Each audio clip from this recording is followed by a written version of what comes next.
Savannah, Georgia. Evening falls. A man stands silently in the golden light of the fading sun. He thought kindness would protect him, that if he kept his head down, stayed good, stayed soft, the world would somehow recognize his effort and reward him for it. But kindness without calculation? That's not strength. It's camouflage. And camouflaged men, they don't survive the winter. There's a kind of man who gives too much, too early, and too often. He thinks he's being noble. What he's really doing is stepping onto a battlefield wearing linen. This isn't about being cruel. It's about waking up. Because the world doesn't hand mercy to the naive. It hands them lessons, painful ones. Part 1. The Fairy Tale of Good Intentions. He walks through life like it's a storybook. He believes that meaning well is enough, that if his heart is kind, the world should bow gently in return. He says things like, "At least I tried," or "I meant well," as though intention were currency. But the world isn't a fairy tale. It's a ledger. It keeps score not of dreams, but of outcomes. The man who hides behind his morality forgets that even the noblest sword, left unswung, still rusts. Machiavelli didn't preach cruelty for its own sake. He preached impact. And a man who talks of how good he is, without results to show, might as well be whispering into a storm. It's a hard thing to learn, that being kind doesn't make you respected.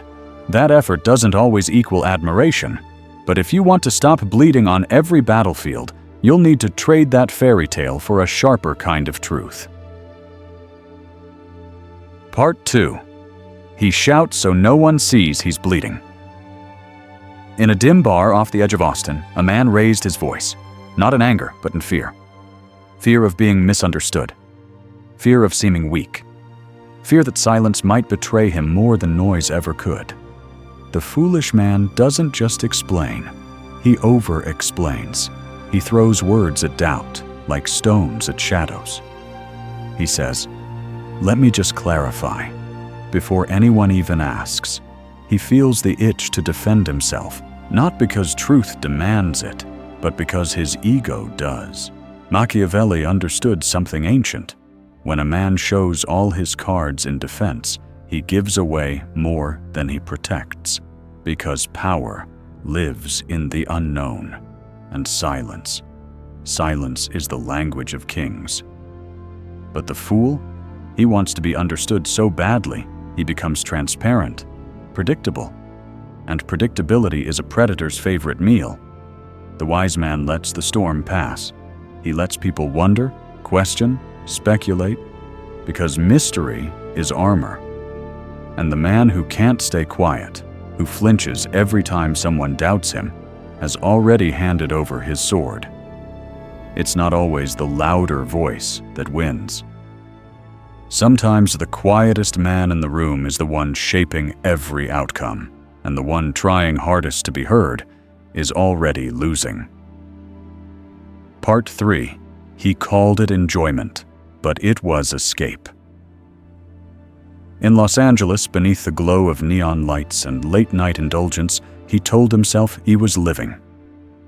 Another drink, another woman. Another night of quick laughter and shallow sleep. He said it was freedom, but it was sedation. The foolish man confuses appetite with agency. He trades the long game for the next high. He thinks strategy can wait, that discipline is something for colder men, men without heart, without joy. But joy without direction is just drifting. And a man who drifts will always crash, eventually. Machiavelli never said to reject pleasure. He said to master it. The difference? The master chooses when and why.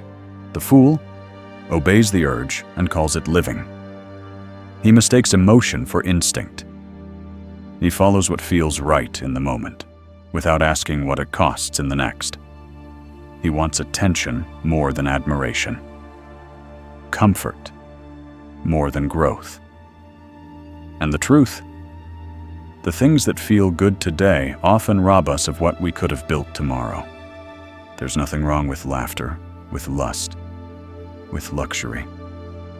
But when a man builds his life around them, he isn't free. He's chained, softly, sweetly, to the very things that will undo him. Because true power requires sacrifice, and the man who cannot say no to himself will never make the world say yes to him. Part 4. Too honest, too soon, too exposed. In a quiet cafe in Portland, he sat across from someone who hadn't even earned his trust and began telling her everything. His fears, his dreams, his scars, his doubts. He called it being real, but what it was surrender.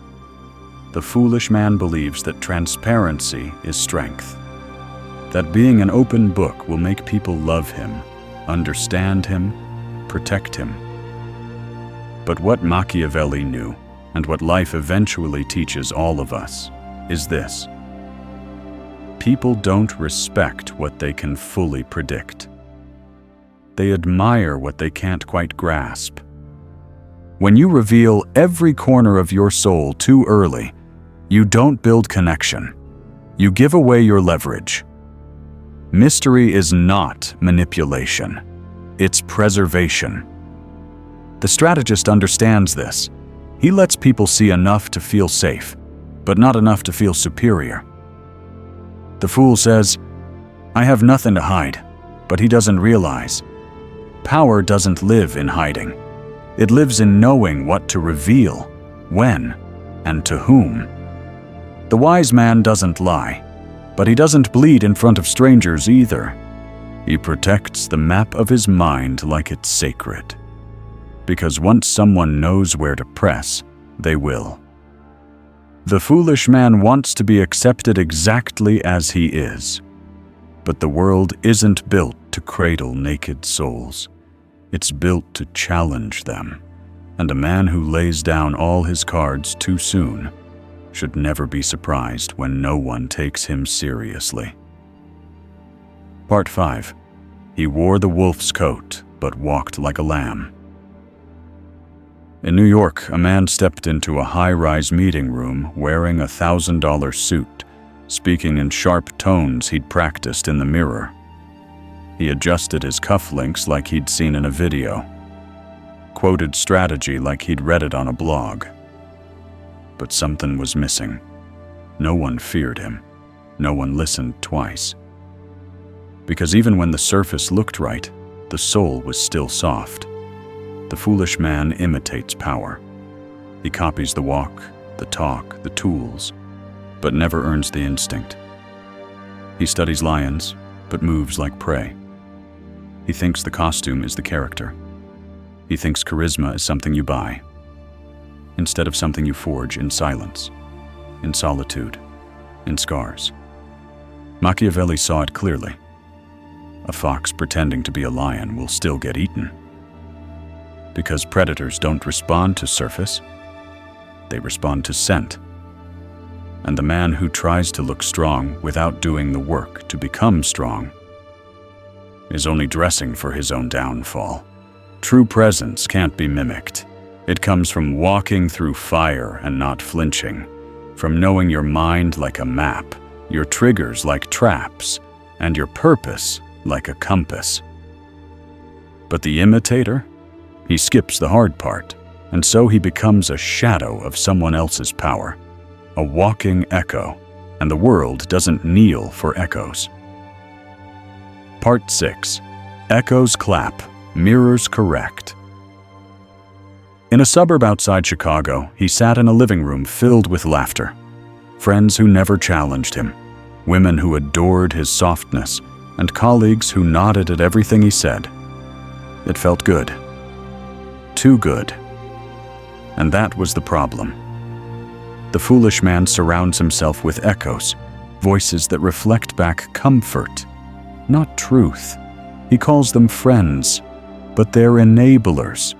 Because when a man fears confrontation, he fills his world with applause instead of accountability.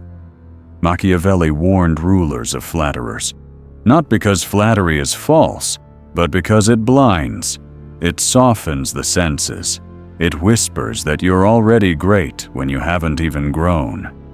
The wise man seeks mirrors, people who will show him the cracks before the world does, people who love him enough to risk offending him. But the fool? He builds a kingdom of yes men, and when the storm comes, those same voices fall silent. He avoids hard conversations, cuts off the people who challenge his thinking, and only shares his thoughts in spaces that feel safe. But safety doesn't build kings. Tension does, friction does, truth does. And a man who trades all that for a round of applause might as well be clapping for his own downfall, because echoes don't stand beside you in war. They vanish. And when they do, you'll realize you were never as strong as their noise made you feel. Part 7. He called it honesty, but it was just lack of control. In a diner outside Phoenix, he slammed his coffee cup down too hard when the waitress forgot his order. A moment later, he was apologizing, embarrassed, breathless. But the damage was already done, because you can't unshow a cracked mask. The foolish man doesn't know how to pause. He reacts to everything, every insult, every rejection, every delay. He confuses emotional immediacy with authenticity. He says, "I'm just being real." But what he's really being is ruled by anything and everything outside of himself. The traffic, a woman's silence, a stranger's tone. He flinches, he snaps, he sulks, he overcorrects. Machiavelli didn't praise the cold man, he praised the composed one. The man who could absorb insult and not tremble. The man who could pretend, wait, and strike only when necessary. Because that's what real power is. Not the loud punch, but the still hand that holds back until silence becomes a weapon.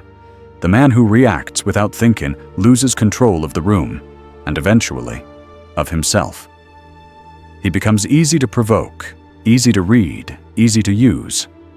But the wise man, he bleeds in private and smiles in public. He watches, waits, and when he speaks, the room leans in. The fool never learned that emotions are meant to be mastered, not unleashed, and that the world doesn't punish emotion.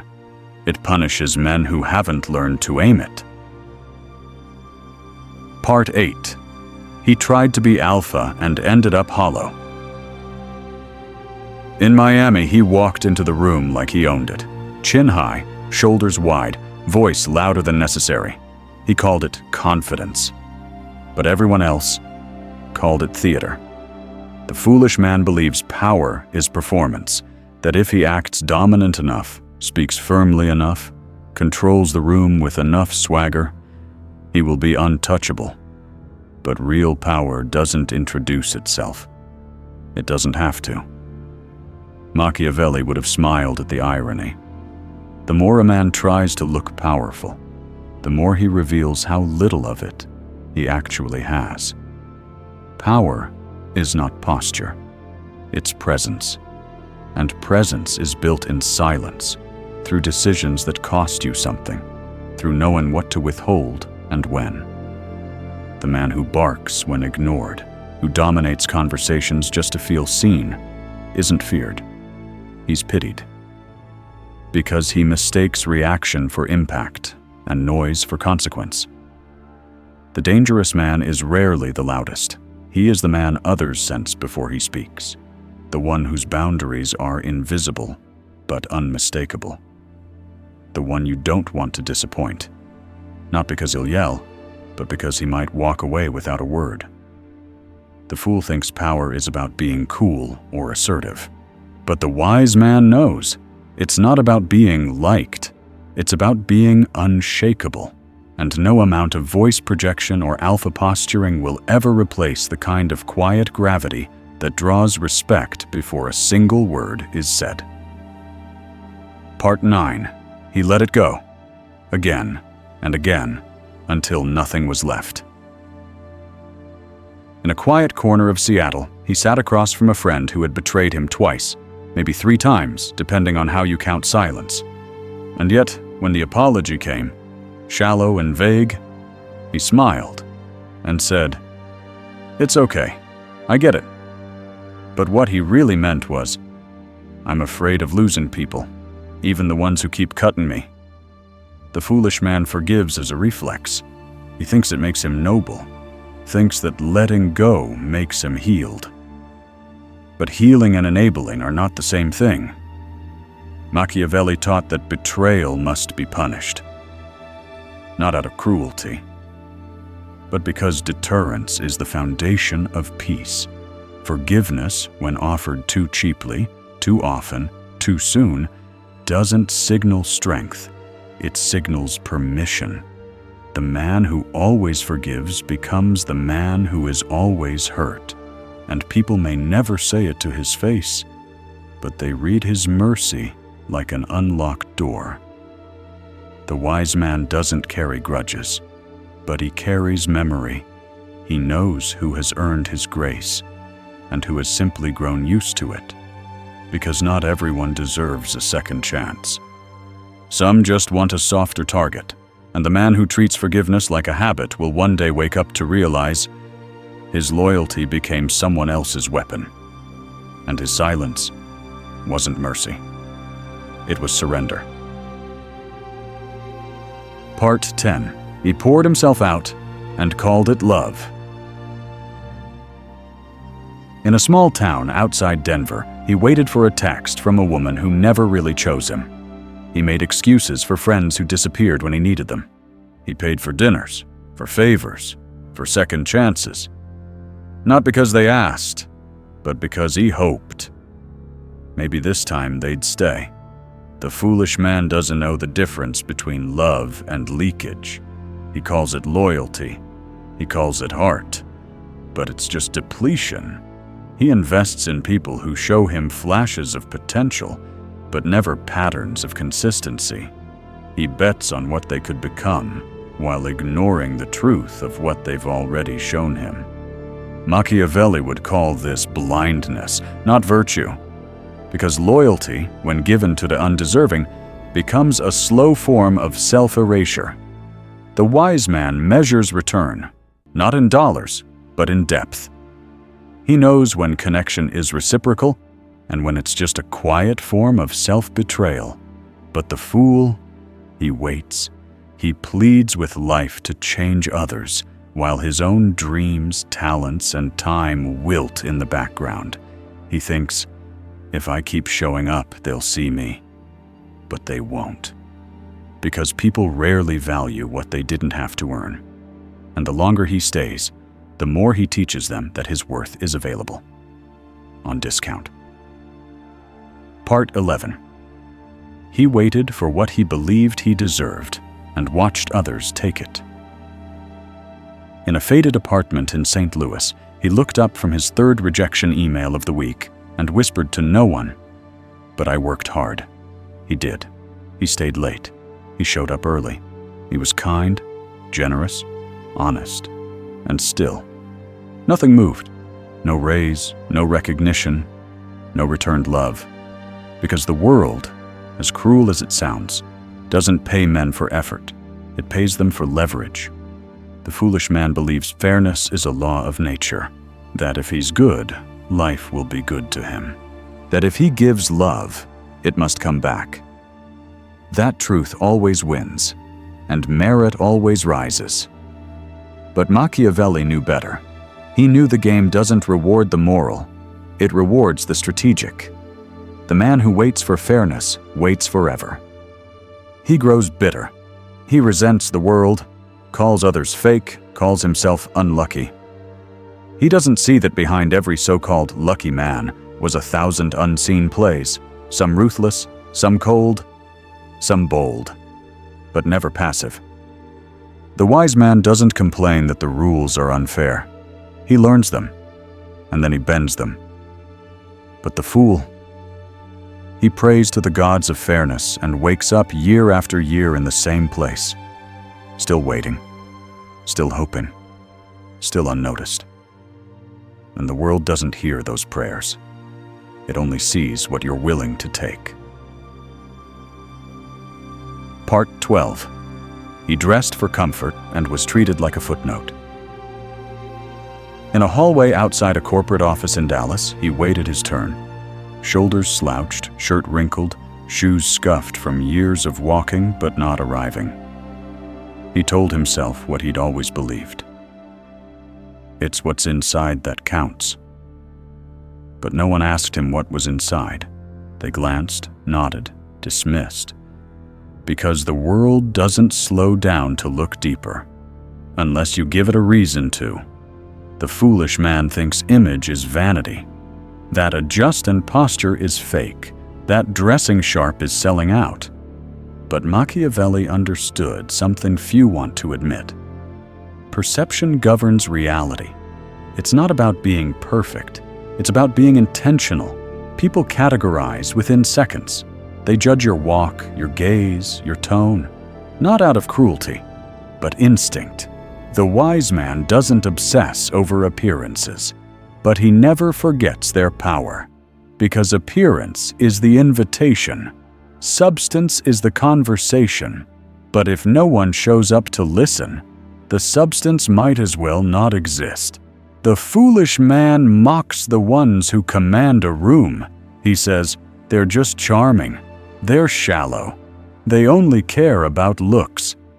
But behind that mockery is envy, because deep down, he knows that how you present yourself tells the world what you believe you're worth. And when you look like you've stopped caring, the world follows your lead. Part 13. He called it honesty, but he was bleeding in public. In a coffee shop in Asheville, he opened up to a woman he barely knew, about the heartbreak he hadn't moved on from, about the family that never really saw him, about the emptiness that crept in late at night. She listened. She nodded. But something in her eyes dimmed, not out of cruelty, out of caution. Because vulnerability, when offered too freely, too early, doesn't pull people closer. It pushes them back. The foolish man thinks telling his story makes him brave, that his trauma earns him trust, that openness is strength. But Machiavelli would have told him, when people know where you've bled, they know exactly where to cut. There's a difference between healing in silence and bleeding on the floor for applause. The wise man chooses what to share and when. He knows that mystery is not avoidance, it's armor. Not everyone deserves access to your wounds. Not every conversation is a confessional. Because when a man reveals everything, his fears, his doubts, his dreams, his damage, he may feel lighter for a moment, but he's also made himself easier to aim at. The foolish man thinks, if they know the real me, they'll respect me. But in truth, people only respect what they have to earn access to, not what's handed to them before they even asked. Part 14. He thought being liked was safety, but it made him invisible. In a small dinner party in Savannah, he laughed at jokes that made him uncomfortable. He agreed with opinions he didn't believe, and when someone crossed a line, he smiled instead of speaking. Because to him, being liked meant being safe. The foolish man confuses peace with appeasement. He bends, shrinks, softens, just enough to fit the room. He says, I don't want drama. What he really means is, I don't want to be disliked. But Machiavelli warned, the man who tries to be loved by everyone will eventually be respected by no one. The world doesn't honor men who avoid conflict. It tolerates them. And then it forgets them. Because the more agreeable you become, the more invisible you are. The wise man understands polarity. that to stand for something, you must be willing to be disliked for it. He doesn't seek enemies, but he doesn't run from the line that must be drawn. The foolish man thinks silence is grace, that nodding along keeps the peace. But all it really does is betray his own boundaries, until he forgets where they even were. He thinks he's playing it safe, but in reality, he's trading his identity for approval he'll never quite earn. And one day, he'll look around, liked by many, understood by none, and respected by even fewer. Part 15. He collected compliments, but never grew. In a bright loft apartment in San Diego, he refreshed his post again, waiting for likes, hearts, validation, and when they came, he smiled. But only for a moment, because it never stayed. The foolish man wants to be seen. Nothing wrong with that. But he wants to be seen by anyone, even those who don't matter, especially those who don't challenge him. He shares his thoughts with people who never push back. He brags quietly, hoping someone will notice. And when the wrong people praise him, he lets it define him. Machiavelli would have warned him. Praise is only as valuable as its source. A lion's approval means something. A sheep's doesn't. But the foolish man doesn't ask, "Who is clapping for me?" He only listens for the sound. And so he stays where he's comfortable, among the agreeable, among the soft, among those who fear confrontation more than they value truth. The wise man, on the other hand, seeks out the sharpest minds, even when they bruise his ego. Because that bruise, it's how he grows. But the fool, he builds his confidence on soft ground, never realizing that comfort is often the prison dressed as praise. And the longer he stays there, the further he drifts from the version of himself he once promised to become. Part 16. He wanted the crown, but feared the weight. In a rooftop lounge in Manhattan, he talked about influence, about being respected, about building something big. His eyes lit up when he spoke of power, but dimmed when it actually started showing up. Because deep down, he didn't want the responsibility. He wanted the image. The foolish man dreams of power like it's a costume. He says, "I want to lead," but flinches when people disagree with him. He says, "I want control," but avoids confrontation, avoids risk, avoids being the one everyone watches when it falls apart. Machiavelli understood the truth. Power is not evil. It's not corrupt by nature. It's a tool, sharp, heavy, and unforgiving in untrained hands. And the man who fears being hated, the man who fears the solitude that comes with standing tall, will never hold that tool for long. The wise man accepts that power isolates. That leadership means being the villain in someone's story. That control means sacrifice, of peace, of comfort, of sometimes being understood. But the fool, he wants applause, not pressure. He wants to influence without consequence. He says, "I just want to be real." But really, he just doesn't want to be responsible. And so, he steps back when the world calls him forward, letting sharper, colder hands pick up the power he was too timid to claim. Because avoiding power doesn't make you safe. It just means someone else will use it. Part 17. He waited for fate and was crushed by it. In a quiet apartment in Minneapolis, he sat by the window with a journal full of dreams and a calendar full of blank pages.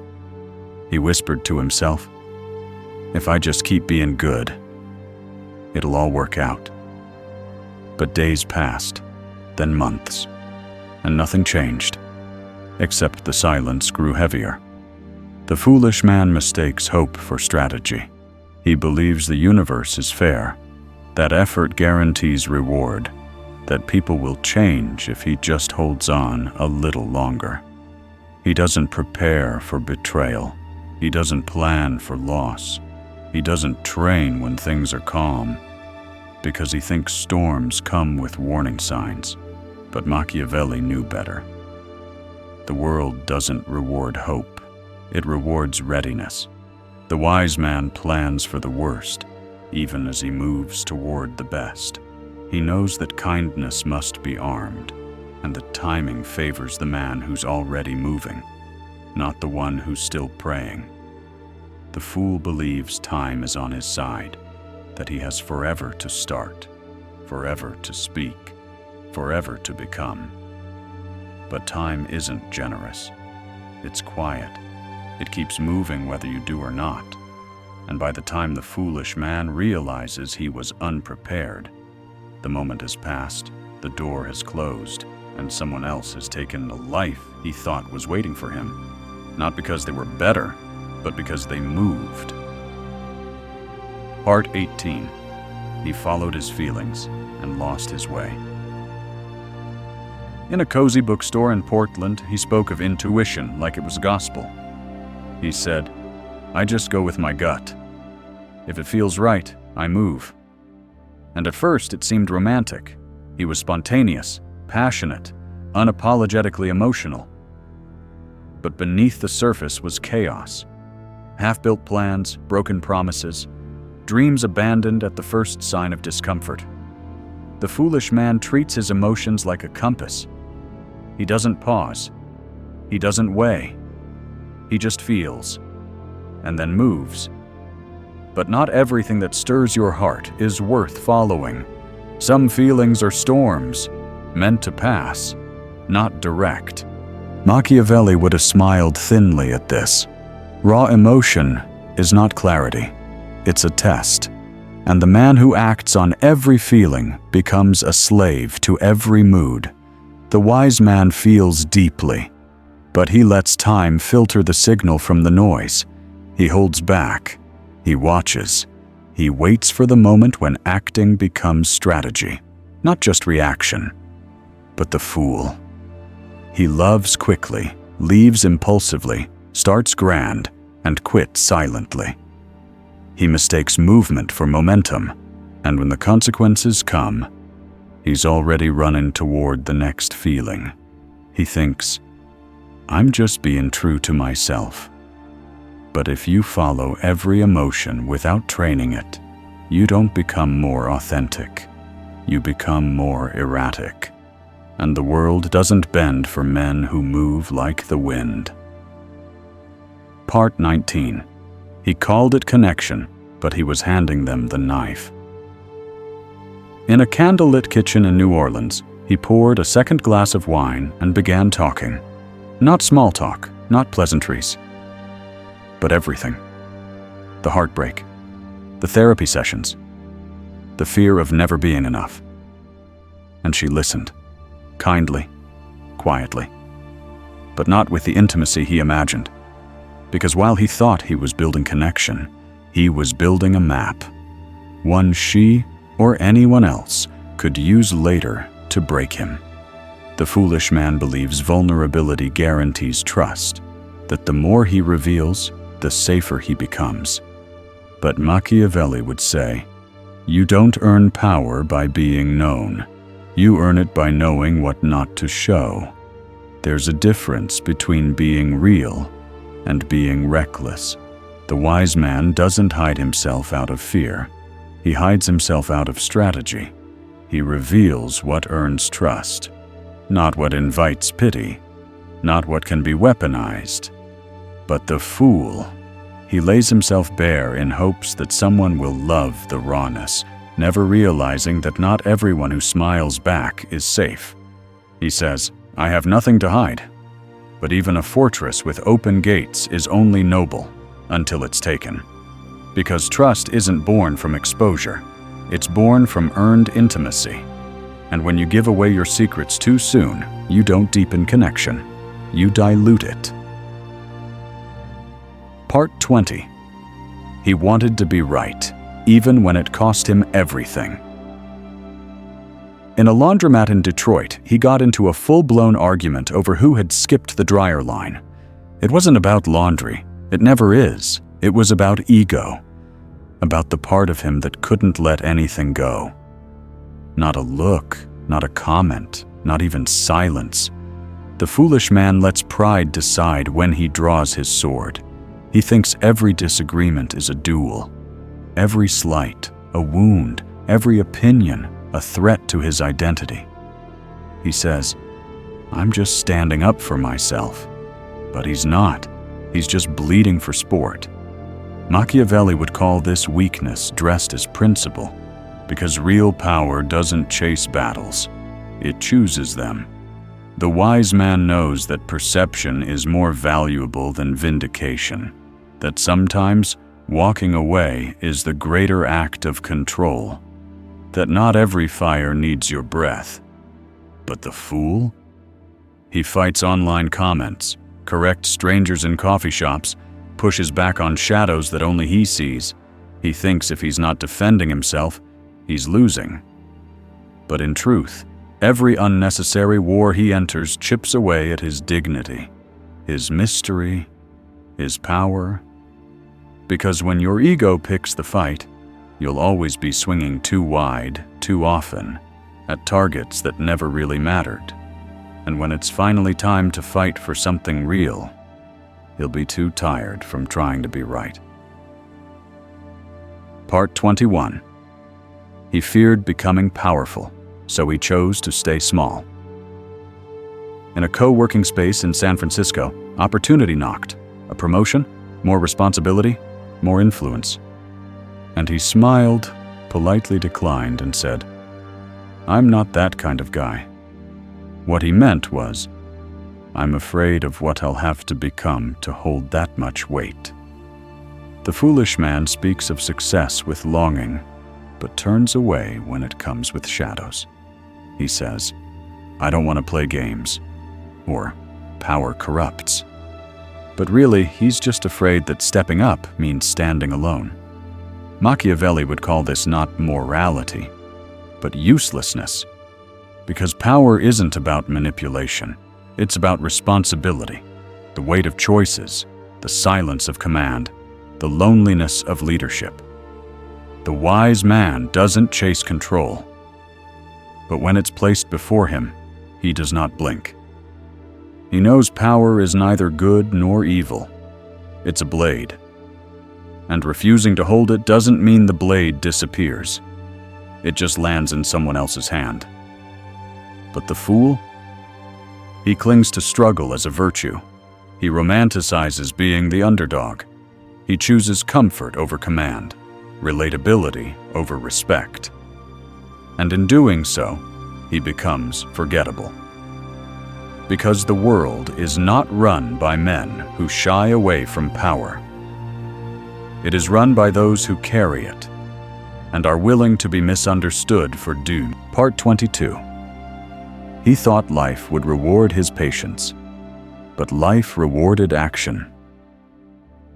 In a modest home outside Kansas City, he stared at the ceiling each night, whispering the same silent mantra. Things will work out. They have to.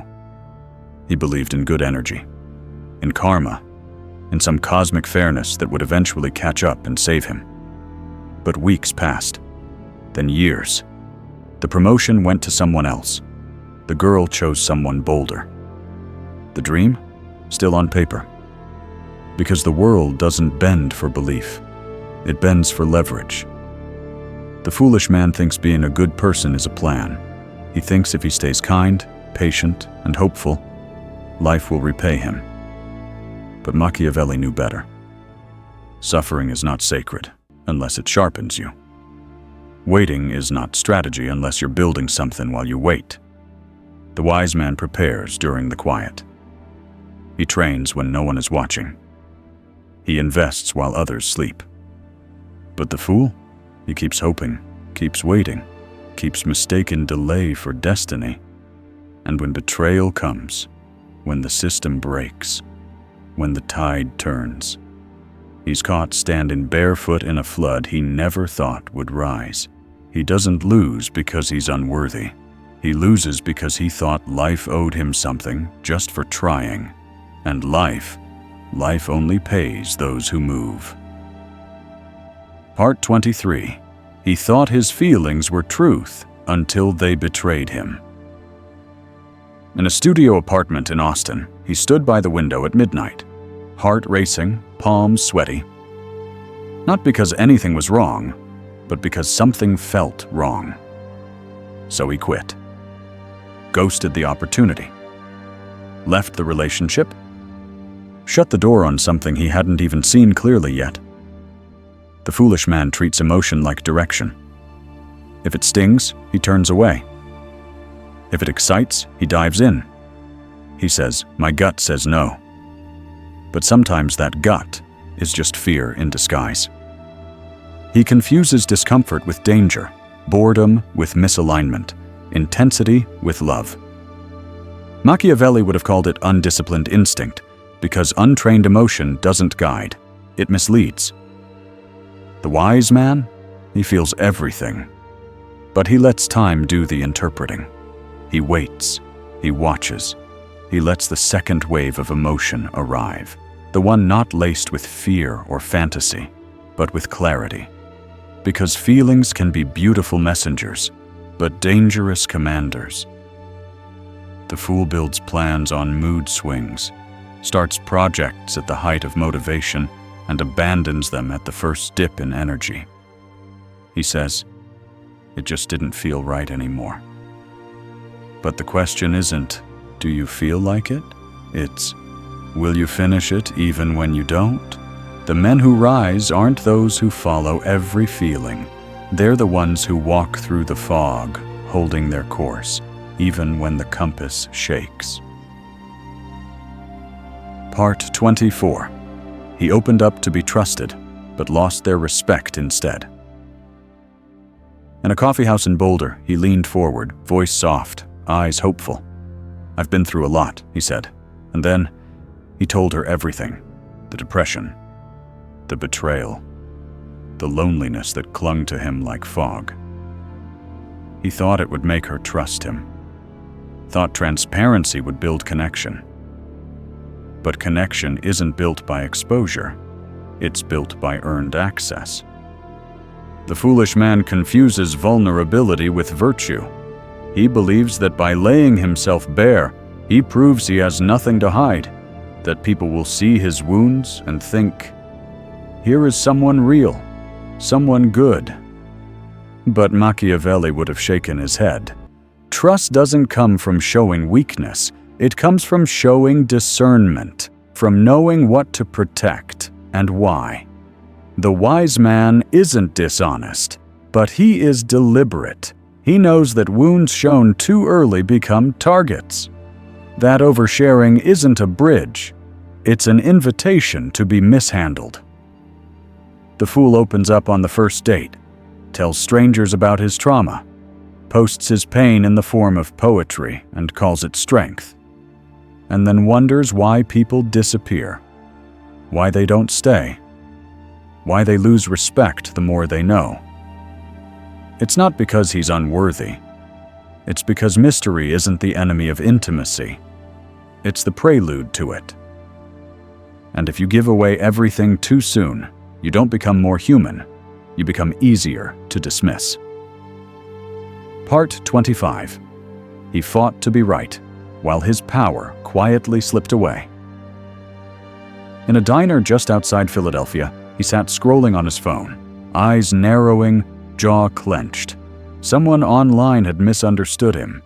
He typed, deleted, typed again, as if winning that thread would bring him peace. The foolish man lets ego write his war map. He thinks being right is being strong, that every correction is an attack, that silence is surrender. But Machiavelli knew something colder, something sharper. True power doesn't explain. It doesn't need to. The wise man walks away not because he can't fight, but because the battle isn't worth his sword. But the fool, he jumps into every skirmish, argues with strangers, tries to edit perception, spends his energy trying to be understood instead of being feared, or better yet, respected. He corrects people who aren't even looking, raises his voice in empty rooms, and in doing so, he gives away the one thing the powerful never trade: mystery. Because ego is a hungry general. It always wants more, and it never calculates cost. The wise man knows. Some insults deserve your silence, some wars are best unfought, and some misunderstandings, they protect you better than truth ever could. But the foolish man, he dies on every hill, not because it matters, but because he can't bear to walk away without applause. Part 26. He thought choosing peace made him wise, but it only made him powerless. In a library corner in Vermont, he whispered, "I don't want to control people. I just want to be a good man." And he was. Gentle, soft-spoken, always apologizing, always stepping aside. But here's the truth. No one ever told him. Avoiding power doesn't make you righteous. It just makes you vulnerable to those who don't. The foolish man believes that rejecting power keeps him clean, that staying small keeps him safe, that peace will protect him. But Machiavelli would call this illusion what it truly is: a death by hesitation. Because power doesn't disappear when you ignore it. It simply transfers into colder hands, bolder hands, and once it does, you don't get to choose how it's used against you. The wise man accepts power like a blade. Not to harm, but to defend, to create, to hold ground. He doesn't chase dominance, but he doesn't flinch when command is required. He knows that being feared and being respected are cousins born of the same fire. But the fool, he stays soft, stays small, thinks morality means invisibility. And every time he refuses to lead, he hands that choice to someone who doesn't care about fairness. He thinks the world will thank him for his goodness. But the world only notices when he's finally too weak to resist it. Part 27. He thought time was on his side, but time doesn't wait for the unready. In a quiet room in Cincinnati, he lit a single candle beside a vision board that hadn't changed in 5 years. He closed his eyes, took a breath, and whispered the same thing he always did. It'll happen when it's meant to. But the universe isn't sentimental, and destiny isn't a gift. It's a negotiation, and time is the hardest bargainer of all. The foolish man believes that goodness guarantees reward, that patience is a plan, that life is a vending machine. Insert kindness, wait, receive fulfillment. But Machiavelli knew the world doesn't run on merit. It runs on motion, leverage, action. The wise man hopes, yes, but he prepares. He moves while others meditate. He builds while others journal. He sharpens the blade in private, so when the door creaks open, he's ready to walk through it. The fool? He waits, romanticizes suffering, quotes fate like it's a strategy.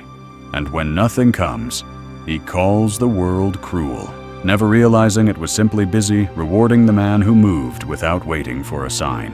Because time is not gentle, it is not loyal, it is not fair. It belongs to the man who knows. Dreams don't work unless you do. Closing. Some men lose not because they lack heart, but because they thought heart was enough. The world doesn't reward softness without strength, nor purity without precision. A foolish man waits to be chosen, believing the universe plays fair. But the wise man knows power is not given. It's taken, silently, relentlessly, by those who dared to prepare when others prayed. So choose now, to stay soft and hopeful, or to become deliberate and dangerous. Not cruel, but sharp. Not loud, but undeniable. Because the world isn't kind to fools. It studies them, and then it devours them.